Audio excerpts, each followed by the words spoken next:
Selamat pagi, jumpa lagi dengan Guru Titawati. Anak-anak yang baik, apa kabar kalian pada hari ini? Ibu Guru selalu doakan agar kalian senantiasa sehat walafiat.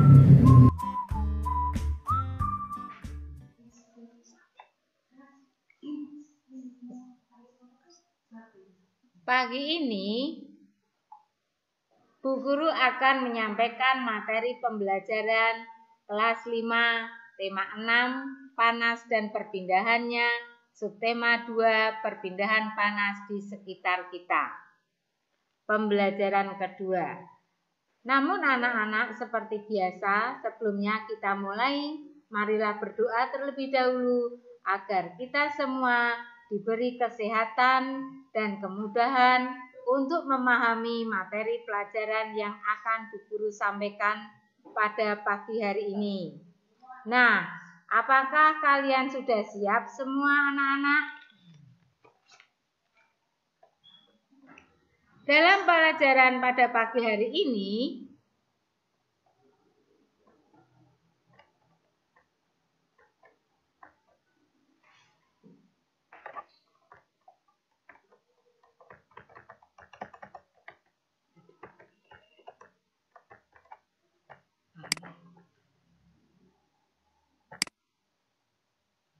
tujuan pembelajaran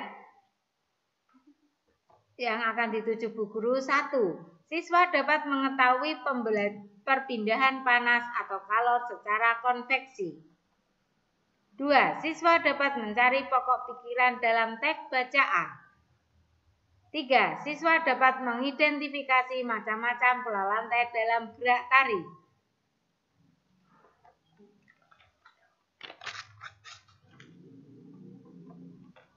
Nah, anak-anak, apakah pernah anak-anak melihat ibu memasak air di dapur? Air yang mendidih itu contohnya. Nah, seperti gambar seperti ini adalah perpindahan panas secara konveksi.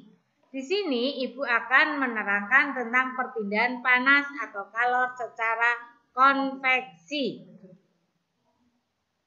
Perpindahan kalor secara konveksi ialah perpindahan kalor yang disertai dengan perpindahan zat perantaranya. Umumnya, peristiwa perpindahan kalor secara konveksi terjadi pada zat cair dan gas.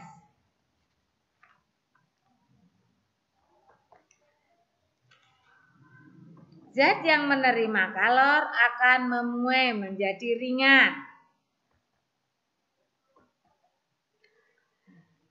lalu naik ke atas.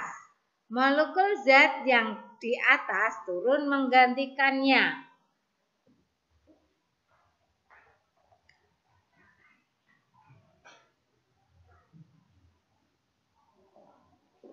Zat yang menerima kalor akan memuai dan menjadi lebih ringan sehingga akan bergerak ke atas. Saat zat yang lebih ringan tersebut pindah ke atas, molekul zat yang ada di atasnya akan menggantikannya.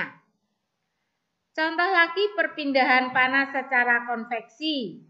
Pada umumnya dengan kegiatan memindahkan setumpuk buku dari satu tempat ke tempat yang lain.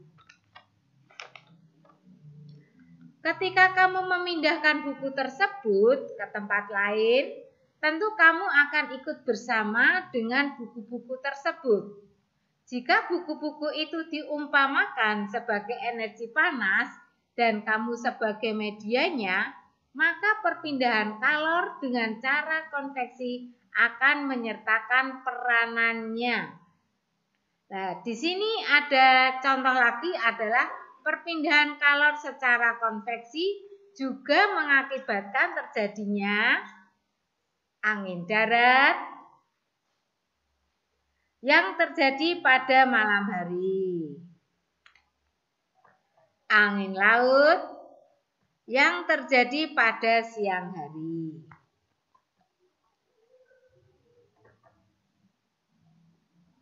Angin darat terjadi karena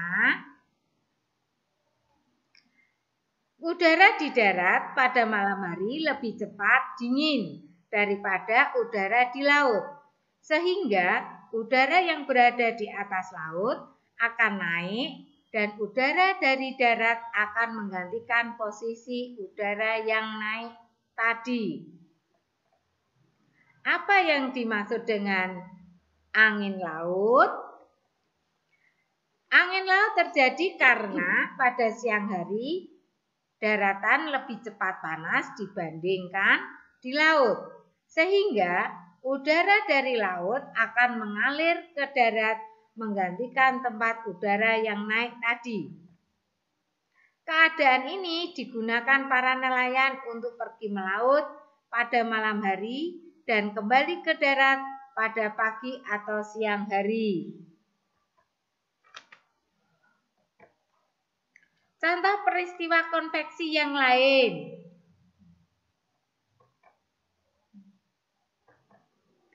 Yaitu cerobong asap, ventilasi udara.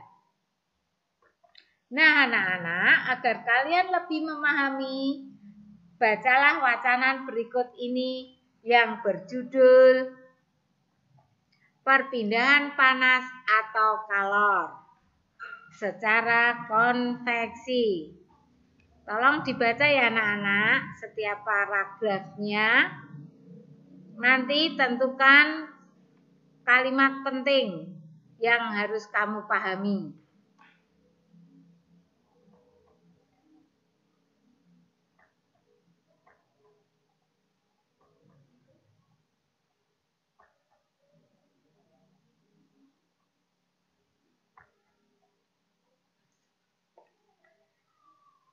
Nah, sekarang setelah membaca, buatlah daftar hal-hal penting yang kamu temui pada setiap paragraf di dalam bacaan.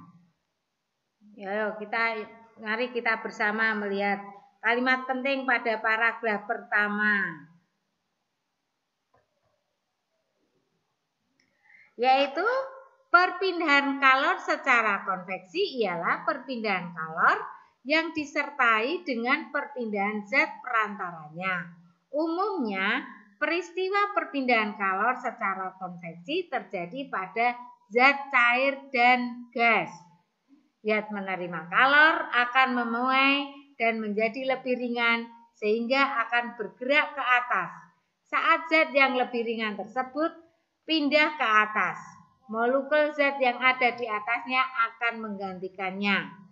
Nah, ini dalam paragraf pertama ini yang termasuk pokok pikiran atau kalimat yang penting adalah perpindahan kalor secara konveksi ialah perpindahan kalor yang disertai dengan perpindahan zat perantaranya. Umumnya, peristiwa perpindahan kalor secara konveksi terjadi pada zat cair dan gas. Ayo kita lihat paragraf yang kedua. Anak-anak baca dulu. Kemudian kita cari kalimat pentingnya. Yaitu kalimat pentingnya adalah perpindahan secara konveksi dapat diumpamakan dengan kegiatan memindahkan setumpuk buku dari satu tempat ke tempat yang lain. Kemudian yang di akhir kali ke paragraf itu juga penting. Jika buku-buku itu diumpamakan sebagai energi panas dan kamu adalah medianya, maka perpindahan kalor dengan cara konveksi akan menyertakan perantaranya. Demikian paragraf yang selanjutnya. Kita mencari kalimat yang penting saja, yaitu peristiwa konveksi terjadi pada saat merebus air. Air yang letaknya dekat dengan api akan mendapat panas sehingga air menjadi lebih ringan.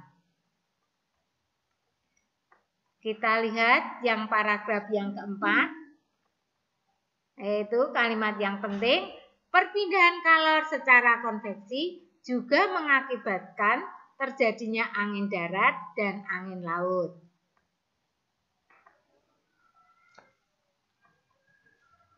Paragraf yang kelima, kalimat penting. Keadaan ini digunakan para nelayan untuk pergi melaut pada malam hari dan kembali ke darat pada pagi atau siang hari. Nah, anak-anak, itulah tadi hal-hal penting yang ada pada setiap paragraf, ya. Nah, sekarang anak-anak membuat sebuah diagram yang menjelaskan tentang pemahamanmu tentang konsep perpindahan panas secara konveksi sesuai pemahamanmu. Yang pertama, kalian membuat judul di tengah. Kemudian kamu mengartikan dulu perpindahan panas secara konveksi itu apa? Yaitu perpindahan kalor yang disertai dengan zat perantaranya. Kemudian umpama dapat diumpamakan. Apa umpamanya? Yaitu kegiatan memindahkan tumpukan buku. Setelah itu, kamu melihat tentang peristiwa merebus air. Air yang letaknya dekat dengan api akan menjadi panas dan air menjadi ringan. Kemudian melihat akibatnya, yaitu zat panas akan lebih ringan dan bergerak ke atas. Terus melihat contoh yang lain, yaitu contoh lain perpindahan panas secara konveksi, yaitu angin darat, angin laut, cerobong asap, dan ventilasi. Anak-anak, sekarang kita mempelajari tentang seni budaya, yaitu negara kita memiliki berbagai bentuk seni daerah yang diturunkan dari sejak dahulu kala. Salah satunya bentuk seni tari adalah seni tari. Nah, inilah lihat macam-macam bentuk tarian. Ya.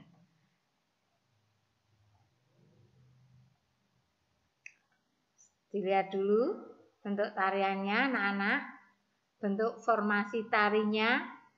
Apa yang dimaksud formasi menari? Kalian tahu enggak?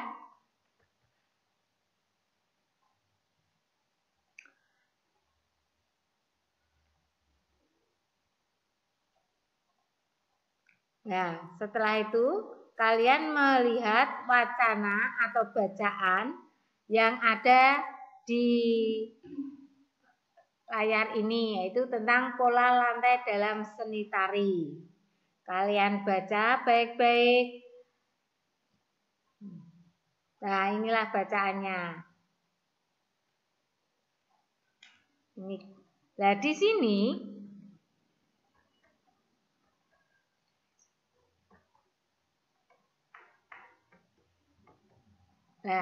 dilihat. Di sini pola lantai merupakan garis yang dilalui penari pada saat melakukan gerak tari. Pola lantai ini dilakukan baik oleh penari tunggal berpasangan atau penari dalam kelompok.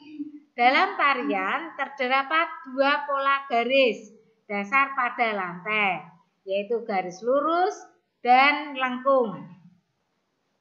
Pola garis lurus terdiri atas pola lantai horizontal, vertikal, diagonal, lengkung atau kru. Nah, anak-anak, pada gambar berikut ini terdapat berbagai macam pola lantai. Ada garis lurus, garis miring atau diagonal, garis vertikal, garis lengkung atau kru. Juga terdapat ada garis persegi, segitiga, segi lima. Ya, ada berupa lingkaran, angka 8, lengkungan ke depan, lengkungan ke belakang. Nah, selanjutnya pada gambar berikut ini ada dua jenis tari yang menggunakan pola lantai. Pola lantai ini dibuat untuk formasi penari.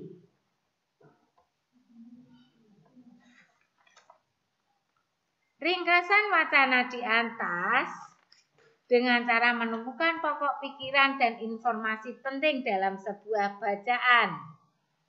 Nah, anak-anak,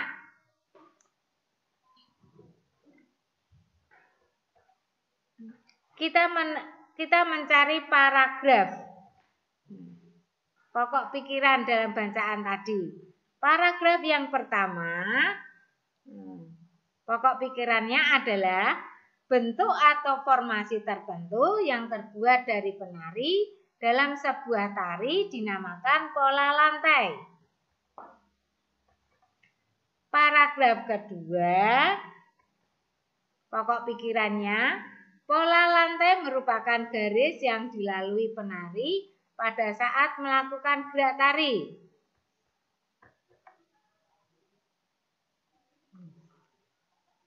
Paragraf yang ketiga, garis lurus terdapat juga pola garis lengkung. Paragraf yang keempat, lantai dibuat untuk formasi penari. Paragraf yang kelima, berbeda dengan tari Bedoyo Saman yang juga berasal dari Yogyakarta, tari klasik ini mempunyai pola lantai yang sudah tertentu, mempunyai makna tertentu. Nah, anak-anak, itulah jadi pola lantai terdapat pada beberapa jenis tarian. Cukup sekian anak-anak dan terima kasih. Sampai jumpa kembali.